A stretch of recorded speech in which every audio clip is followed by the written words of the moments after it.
আসসালামু আলাইকুম, আমি আসমা খাতুন। আমার পেজের নাম এবিএন এম্পোরিয়াম।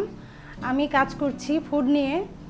আমার পেজের প্রথম প্রোডাক্ট ছিল হাতে তৈরি লাচ্ছা সেমাই। আমার জার্নিটা শুরুর কাহিনীটা হচ্ছে, আমি এমনিতে হাউসওয়াইফ। আমার দুই সন্তান রেখে আমার অফিসে সারাদিন বাইরে থাকা আর কি সম্ভব ছিল না, তাই কোনো জবের কথা চিন্তা করিনি। তো ধীরে ধীরে আমার মনে হলো আমারও কিছুটা করা দরকার, সেটা সাংসারিক প্রয়োজনেই হোক আর নিজের একটা ভিত তৈরি করার জন্যই হোক, একটা পরিচিতি তৈরি করার জন্যই হোক।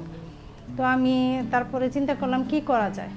আস্তে আস্তে ধীরে ধীরে ফুডের দিকে চলে আসছি। ফুডটাই আমার এখন ফোকাস। আসলে আমরা তো গৃহিণী, সংসার সামলিয়ে তারপর উদ্যোগের কাজ করতে হয়। বাধা তো অনেক আসে, কারণ আমার সাপোর্ট করার মতো কেউ নাই আর কি। নিজের সংসার, সন্তান সব কিছু সামলিয়ে তারপরে উদ্যোগের কাজ করতে হয়। নিজের চেষ্টাই এত দূর এগিয়ে আসছি। খাবার নিয়ে কাজ করতে গিয়ে রাইডার নিয়ে অনেকটা সমস্যা ফেস করতে হয় আমাদের।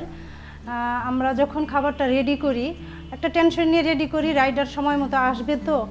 আর আমাদের যেহেতু খাবার আইটেম টাইমলি পৌঁছাতে হয়, সেই জায়গায় রাইডারদের টাইমলি আসা নিয়ে অনেক একটা হ্যাসেলে পড়তে হয়। অনেক সময় দেখা গেছে আমার নিজেকেই পার্সেল ডেলিভারি করতে হয়।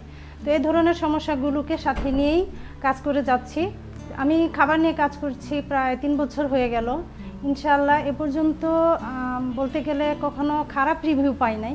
হোমমেড খাবারটাকে মানুষের ঘরে ঘরে পৌঁছে দিতে চাই, কারণ হোমমেড খাবার আমরা যেটা তৈরি করি আমাদের নিজেদের জন্য তৈরি করি। আমার বাচ্চারা সেই ফুডটা খায় এবং সেই ফুডটাই আমরা বাইরে পার্সেল করে থাকি। তো আমাদের হোমমেড খাবার এবং বাইরের খাবারের সাথে অবশ্যই পার্থক্য পাবেন, কারণ বাইরের খাবারে তেল মশলা অনেক থাকে এবং বাইরের খাবার খেলে মানুষ অসুস্থ হবে। স্বপ্ন যে আমার খাবারটা সবাই পরিচিতি পাক এবং আমার খাবার পেজটাকে সবাই প্রশংসা করুক এবং আরও বড় করতে পারি। আচ্ছা, ভবিষ্যতে আমার একটা আউটলেট দেওয়ার চিন্তা আছে, আমার একটা স্বপ্ন আছে, ইনশাল্লাহ সেটা নিয়ে কাজ করছি।